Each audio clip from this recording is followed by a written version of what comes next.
Hi everyone, एक बार फिर से स्वागत है हमारी इस न्यू कहानी में। और आज हम आए हैं एक खास कहानी के साथ में। इसको कहानी नहीं कहेंगे, पूरे भारत की झकझोरने वाली कहानी कहेंगे। और ये कहानी सुनने के बाद आप निश्चित रूप से आप निश्चय कर लीजिएगा कि हमारे देश में क्या क्या हो रहा है और अपने फ्यूचर के लेकर आप बिल्कुल परेशान हो जाइएगा।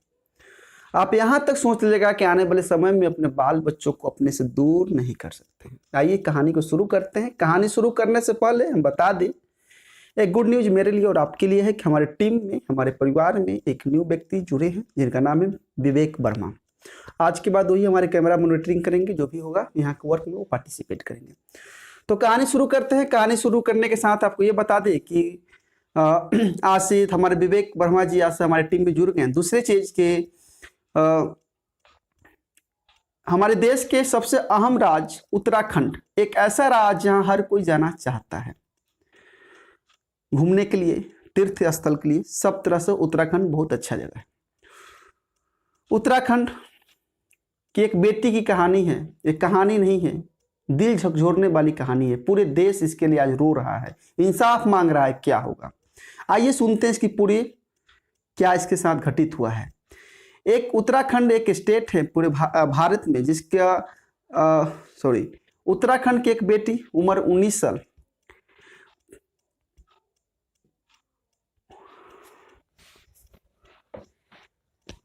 वो एक पैटी इलाके में रहते थे लोग। आपको मालूम है कि उत्तराखंड को 2 इलाकों में बांटा गया है। तो एक इलाके भी है पैटी के रहने वाले थे वो लोग। और पैटी में एक गांव है जिसका नाम है सिटी कोट। आप जानते हैं कि उत्तराखंड में थोड़े से जो गांव सब हो गए, काफी थोड़ा दूर दूर जगह पे गांव हैं, जिसके कारण से आज भी वहाँ के गांव बहुत पिछड़े हुए हैं और मतलब राज्य की अपेक्षा उत्तराखंड का। तो पैटी में एक सिटी कोट नाम के गांव था। वहां पे एक लड़की रहती थी जिसका नाम था अंकिता भंडारी। सुने ही होंगे अंकिता बचपन से काफी तेज थी। पढ़ाई के साधन नहीं था, गरीब परिवार की बच्ची थी। घर का आय उतना नहीं था जितना पूरे परिवार का भरण पोषण हो पाए। फिर भी अंकिता होनहार बच्ची थी, पढ़ने में मन लगाती थी। जैसे तैसे करके अंकिता 12th फाइनल की 2018 में। 18 में से 12th फाइनल हुई। 19 लास्ट तक उसका 12वीं का लगभग रिजल्ट 18 में फाइनल हो गया था। 19 में रिजल्ट फाइनल होने के बाद वो अंकिता भंडारी 2019 में होटल मैनेजमेंट की कोर्स करने लगी। कोर्स करने के बाद 2020 फर्स्ट या 2019 लास्ट में उसका फाइनल लगभग एवी डिग्री हो गया था। तब तक कोरोना हमारे देश में आ गया और पूरे देश के सिस्टम को झकझोर के रख दिया। पूरे जो भी हमारे सिस्टम था सबको टाइम कर दिया। कोरोना आ गया, उसके बाद वो सब कुछ जानते ही हैं कि हमारे देश में हर एक class work from home, study from home समय तब्दील हो गया। लेकिन जैसे ही कोरोना समाप्त हुआ, फिर अंकिता को लगा कि जो हमारे पुराने ड्रीम्स हैं, जो चीज़ के लिए मैं पढ़ाई कर रही थी, फिर से उसको शुरू करना चाहिए। तो अंकिता के एक जाने माने जो दोस्त थे, वो खास उसके कोई फ्रेंड थे, वो अंकिता को सलाह देते हैं कि एक रिजॉर्ट है, चलो वहाँ पे लो, वहाँ पे कुछ फाइनल हो चुका है तुम्हारे कोर्स, वहाँ पे रहोगी तो थोड़ा सा तुम्हारा ये प्रैक्टिस के तौर पर अंकिता भी करना चाहती थी। तो रिजॉर्ट में वो लोग भी प्रैक्टिस के लिए जाना चाहते थे, एक्सपीरियंस के लिए। तो 12th कंप्लीट, होटल मैनेजमेंट के कोर्स कंप्लीट। उसके बाद अगस्त मंथ यानी सितंबर चल रहा है, पिछले मंथ अगस्त की बात है, अंकिता हरिद्वार और ऋषिकोट के बीच में एक जंगल के अंदर एक रिजॉर्ट था, लगभग जंगल से 8 किलोमीटर दूर। तो रिजॉर्ट था, अंकिता गई वहाँ पर, अपना इंटरव्यू दी, इंटरव्यू में सेलेक्ट हुई और सेलेक्ट होने के बाद वो वहाँ पे रिसेप्शनिस्ट के पोस्ट पे चले गई। मतलब जो काउंटर पे ऐसे होते हैं, किसी भी होटल में हम जाते हैं तो काउंटर के ऊपर वहाँ पे रहते हैं, तो उनसे फिर मिलते हैं कि रूम है कि नहीं, क्या कैसे है। तो वहाँ पर उसका जॉब लग गया। सैलरी 10,000 तकरीबन था उसका सैलरी। और अंकिता के घर से ये रिजॉर्ट जो हरिद्वार और ऋषिकेश के बीच में जो है, तकरीबन 150 किलोमीटर की दूरी पे था। तो रोज आना जाना भी पॉसिबल नहीं था, सैलरी भी कम था, तो इसलिए वो क्या कि उसी रिजॉर्ट में एक रूम ले लिया और रूम में वो रहने लगी, जॉब करने लगी। लेकिन बात है पिछले मंथ अगस्त 18 अगस्त को, और हम बता दें कि जो होटल था वो होटल कोई छोटे आदमी का नहीं था। वो होटल एक बीजेपी के बहुत अच्छे नेता विनोद आर्य करके एक नेता हैं, और उन्हीं वो वहाँ के उत्तराखंड के पूर्व राज्य मंत्री भी रह चुके हैं। उनका बेटा था पुलकित आर्य। ये पुलकित आर्य का एक होटल था, और वो भी आज से 4 साल पहले 2016 में वो होटल का मतलब बनाना शुरू किया था। 17 में लास्ट में होटल कंप्लीट हो गया था। 18 में होटल का ओपनिंग वगैरह था, उसमें मतलब जो भी होटल का जो भी था लोग गेस्ट सब आने लगे, अपना जो भी विजिटर लोग थे। होटल चालू हो गया 19 के लास्ट तक, अब कोरोना वगैरह आ गया, तो होटल मीडियम मतलब जनरली चलता था, लेकिन पूरे फोकस हुआ होटल 2021 में। 22 अगस्त में अंकिता वहाँ गई, इंटरव्यू दी, रिसेप्शनिस्ट के पोस्ट पे उसका पोस्टिंग हो गया। अंकिता जॉब करने लगी, सोची कि सैलरी कम है बट एक्सपीरियंस तो हो जाएगा क्योंकि होटल मैनेजमेंट के वो कोर्स कर चुकी थी। तो बता दें कि ये होटल था विनोद आर्य का, एक बहुत अच्छे बीजेपी के वो नेता हैं अभी उत्तराखंड के। उनका लड़का पुलकित आर्य इस होटल को खोला था जंगल में 8 किलोमीटर दूर हाईवे से। जो लोग भी जाते थे जंगल वगैरह में घूमने, जो लोग भी घूमने के मकसद जाते थे उत्तराखंड, वहाँ पे होटल लेते थे और उसमें अपना रहते थे। तो जॉब अंकिता ज्वाइनिंग कर ली, काम करने लगी। काम करने के बाद 18 अगस्त को दोपहर अंकिता और पुलकित में कुछ बातें को लेकर बहस होने लगा, जिससे क्या हुआ कि दोनों आपको झगड़ा दोनों में हो गया। लेकिन बता दे कि अंकिता की दोस्त एक है जो उसके स्टडी मतलब इस जब कॉलेज में जब होटल मैनेजमेंट की जब पढ़ाई करती तो उस समय उसका एक दोस्त था, जो दोनों आपस में एक दूसरे के पर्सनल शेयरिंग जो भी बातें था उस बात शेयर करते थे। तो अंकिता हमेशा उसको बताती थी, बातचीत करती थी, कैसा रहा, कैसा आज का दिन था। तो ये सब यहीं पे है। अब बात हुआ कि 18 सितंबर को डेट में अंकिता और पुलकित से दोनों की बहस हुई किसी बात को लेकर। अंकिता नाराज थी। 19 तारीख के मॉर्निंग यानी 19 तारीख को मॉर्निंग में 18 सितंबर को अंकिता और पुलकित से किसी बात को लेकर लड़ाई हुई एक मंथ जॉब करने के बाद। 19 सितंबर को पुलकित जाता है और 11 बजे वहाँ के लोकल पुलिस स्टेशन में एक रिपोर्ट लिखाता है कि अंकिता एक रेपिनिस्ट के पोस्ट पे थी, रिसेप्शनिस्ट के पोस्ट पे हमारे होटल में काम कर रही थी, और वो कल जब रूम में सोने गई रात तो आज सुबह में देखे तो रूम में थी नहीं। तो एक गुमशुदा की एक रिपोर्ट लिख लीजिए। थाने वाले लोग रिपोर्ट लिख लिए, बात हुई हवा हवाई, किसी का उस पर ध्यान नहीं गया। उसके बाद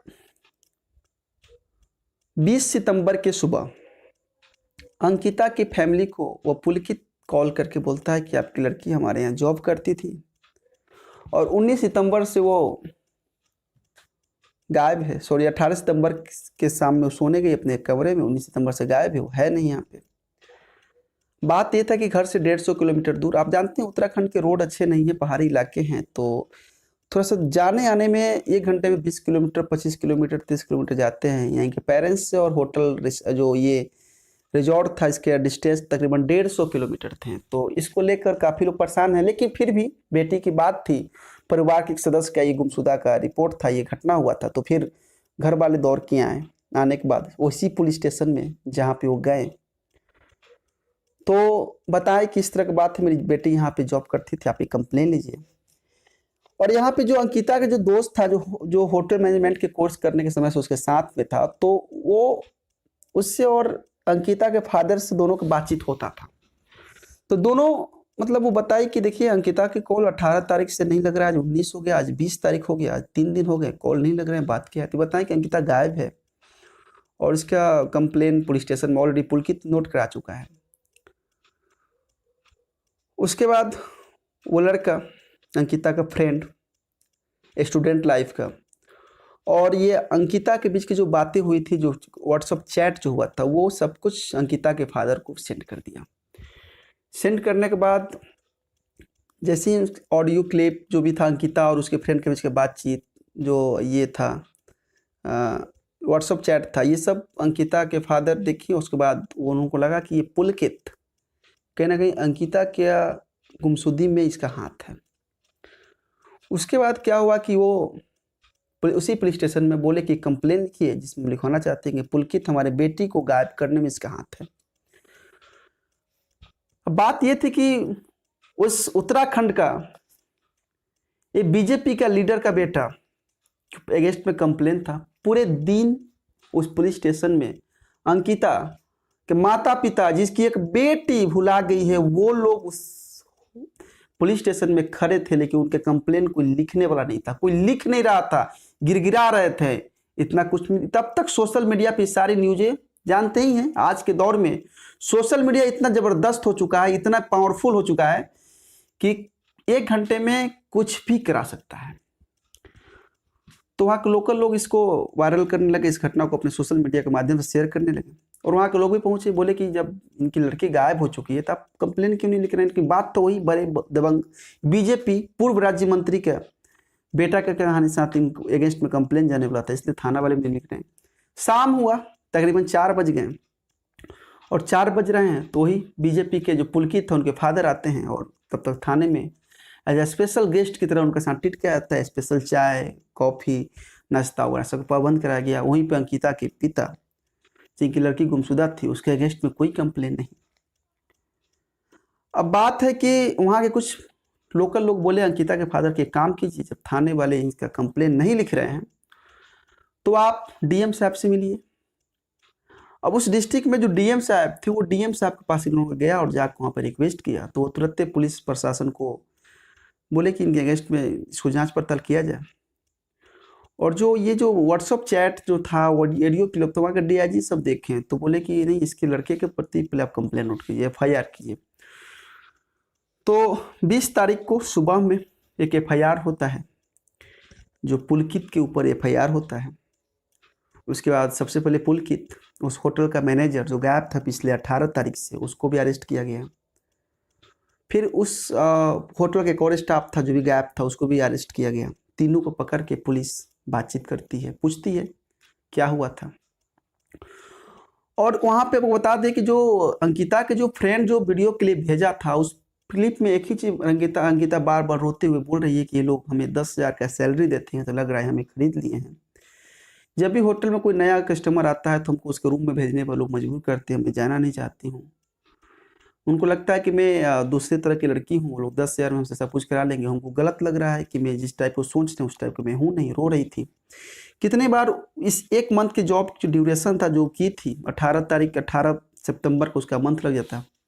उसी बीच में कितने बार फ़ोन पे मैं उसमें सुना गया था कि होटल के स्टाफ को बोले कि मेरा बैग लेकर आओ, मैं यहाँ से जा रही हूँ, मैं यहाँ नहीं रहूँगी। तो पुलकित तो उसके साथ बदतमीजी करता था। आपको इस चीज़ समझ में आ ही गया होगा कि वे लोग अंकिता के साथ आए थे धंधा के रूप में। और समझ सकते हैं क्या कहें, शर्म की बात है, हमें कहने में यहाँ अफसोस होता है। तो ये सब कराना चाहते थे उसके साथ में, लेकिन अंकिता उस तरह की थी नहीं। अब बात हुआ कि 18 ये सब एक्सेप्ट किए होटल के मैनेजर, उसके होटल के स्टाफ और पुलकित की। मैं 18 तारीख को हुआ क्या थी पूरे बात पुलिस प्रशासन को बताने लगे। तो इसमें देखा गया कि 18 तारीख के दिन अंकिता से पुलकित को किसी बात को लेकर आनाकानी हुआ। इस झगड़े में पुलकित सोचा कि रात के 9-10 बजे वो लोग सोचे चलो अंकिता सिस्टम। अब पुलकित ये सोचा कि 18 तारीख के शाम में ये झगड़ा हुआ था, तो दिन में झगड़ा हुआ था तो बोला कि शाम के समय ऐसा करते हैं हम लोग कहीं चलते हैं घूमने, थोड़ा सा मूड फ्रेश करेंगे, फिर आएंगे, फिर सब कुछ कल न्यूट्रल नॉर्मल हो जाएगा। तो एक स्कूटर पे 2 आदमी अंकिता पुलकित, एक दूसरे बाइक पे 2 आदमी होटल का मैनेजर एक स्टाफ जाते हैं घूमने। तकरीबन रिजॉर्ट से वो 30 किलोमीटर दूर। और वहाँ जाने के बाद वो लोग काफ़ी ड्रिंक करते हैं। ड्रिंक करने के दौरान अंकिता से फिर किसी बात को लेकर आनाकानी हो गया, झगड़ा हो गया। तो वहाँ पे एक बैराज था जो पे वो लोग पीने खाने लगे थे। वहाँ से तकरीबन 200 मीटर दूरी पर एक बैराज था। बैराज वो होता है जो पानी को कंट्रोल किया जाता है, एक बहुत से बड़ा नहर होता है इसमें पानी को कंट्रोल किया जाता है और वहाँ पर उसको मतलब कंट्रोलर लगाया जाता है। तो बैराज था। ये लोग गुस्सा में पुलकित आकर और अंकिता को उस बैराज में ढकेल दिया और उसके बाद वहाँ से वो चला गया, मुड़ कर देखा भी नहीं कि वो लड़की जिंदी है, मर गई है, क्या हुआ। ये सब बातें पुलिस प्रशासन को ये पुलकित एक्सेप्ट किया, तीनों बोले। लेकिन अभी भी ये तीनों ये चीज़ें लेकर एक्सेप्ट नहीं किए कि आखिर 18 तारीख को उसके और इसके बीच में किस बात को लेकर झगड़ा हुआ था। 19 तारीख को, सॉरी 18 को शाम में जब लोग सब गए घूमने, फ्रेश माइंड फ्रेश करने, घर से 30 किलोमीटर दूर, वहाँ पे किस बात को लेकर झगड़ा हुआ था। पहाड़ी इलाका था, तो यही बात था, कहानी थी। उसके बाद क्या हुआ कि पुलिस प्रशासन जैसे पता चला कि बैराज में अंकिता की धकेल दिया गया है, उसको धक्का देकर, तो फिर फौरन वहाँ के जो भी टीम थी, गोताखोर थी, उसको इन्फॉर्मेशन उसको भेज कर और उस बैराज की पानी को कम करा कर और लाश को खोजा गया। लेकिन लाश नहीं मिला काफ़ी खोजने के बाद, क्योंकि उस समय जिस समय उसको ढकला गया था, धक्का दिया गया था, उस समय पानी का प्रेशर काफ़ी ज़्यादा था। घटना से 23 तारीख को, सॉरी 22 तारीख को नहीं 23 तारीख को उस बैराज से 8 किलोमीटर दूरी पे एक लाश मिलता है। लाश मिलने के बाद पुलिस को लोग इन्फॉर्म किया कि बॉडी है यहाँ पे आके, लड़की का बॉडी है। तो ऐसे पानी कम हो गया था, तो पानी का बहाव कम था, वो लाश कहीं जाकर किसी जगह फंस गया था। तो उसके बाद उस बॉडी को लेकर अंकिता के माता पिता को बताया गया कि ये लड़की पहचानी है, लड़की लोग पहचान लिए। तब तक 23 तारीख को मीडिया प्लस हंगामा चारों तरफ पूरे देश में, आप जानते ही हैं कि मीडिया, सोशल मीडिया इसको पहले आई, उसके बाद नेशनल मीडिया सब आगे आई, पूरे देश में मतलब एक नई क़यामत शुरू हो गया। तो ये था अंकिता की पूरी क्राइम स्टोरी। अब बात ये है कि आज हम लोग कितना सेफ हैं। आज हम अपने घर से कहीं जाते हैं तो फिर लौट के आएंगे कि नहीं, हमारे अगल बगल इतने दुश्मन भरे हुए हैं कि इसकी कोई निश्चिंत, इसको कोई डेफिनेट गारंटी नहीं ले सकता है। अंकिता अगर उस रिजॉर्ट का जो पुलकित था, वो पुलकित उसके साथ बदतमीजी नहीं करता, शायद आज वो जिंदा रहती। एज ए बिजनेस के मूड से गई थी, एक प्रैक्टिस के लिए गई थी, एक जॉब करने के लिए गई थी, होटल मैनेजमेंट के कोर्स करने के बाद, तो शायद जिंदा रहती अगर इस तरह का मानसिकता नहीं होता। तो बात है कि इतना कुछ एविडेंस होने के बाद, व्हाट्सएप चैट, ऑडियो क्लिप, वहाँ के डीजीपी बोले कि नेताजी के बेटे के साथ जो घटना हुआ है उनको बक्सा नहीं जाएगा, FIR होगा, उनकी जो भी उचित कार्रवाई होगी कार्रवाई होगा, उनको उसका पनिशमेंट होगा।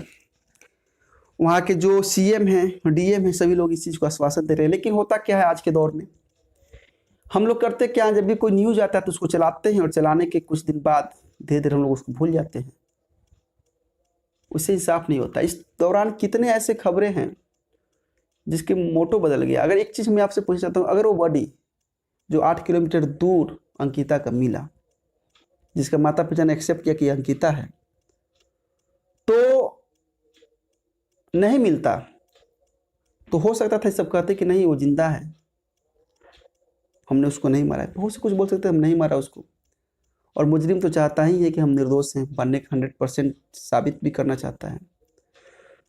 तो हम लोग अपने आप को स्वतः कोई भी कदम उठाए, सोच समझ के कदम उठाएं। वो 10,000 रुपया वो सैलरी नहीं उठाई, अपने जान को दे दी। और यही था अंकिता की कहानी। मिलते हैं कल फिर एक न्यू कहानी के साथ में, तब तक दीजिए इजाज़त। जय हिंद।